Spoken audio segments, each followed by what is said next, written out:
Жители Коми делятся своими новостями в сети, публикуют фотографии и видеозаписи, где воспоминаниями о путешествиях делятся, а где собственные проекты разрабатывают. Об этом мы узнали из соцсетей. О чем еще в эти дни говорит вся республика, знает моя коллега Виктория Денисова.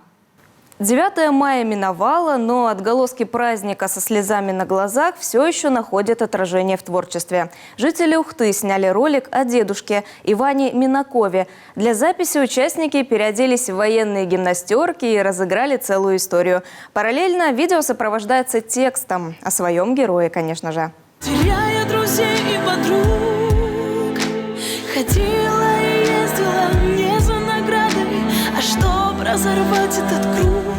Переиграть привычное возможно. Жители Сыктывкара берут за основу городские участки и придумывают, как бы их приукрасить.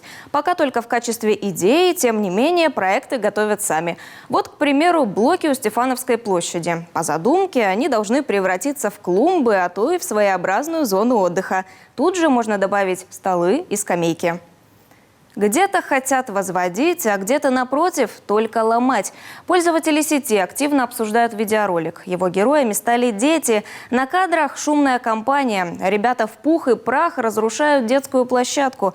Как же так, недоумевают комментаторы. Ведь для вас же делают. Собрал 63 мешка мусора и 18 вторсырья. И это в одиночку. Все благодаря сыктывкарскому эко-паучку. Судя по всему, у города появился собственный герой. Его энтузиазм не смогли побороть ни ветер, ни дождь. А теперь погода наладилась. Кто знает, на какие свершения он пойдет на сей раз.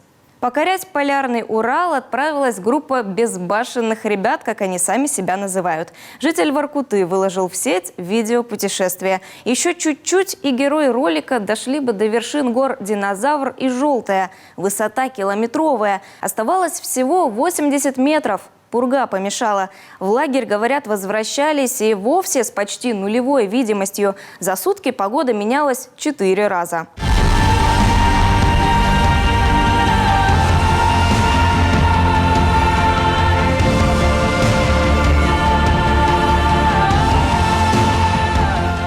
Ну а мы ждем ваших сообщений в группе телеканала Юрган ВКонтакте, чтобы поделиться ими со всей республикой.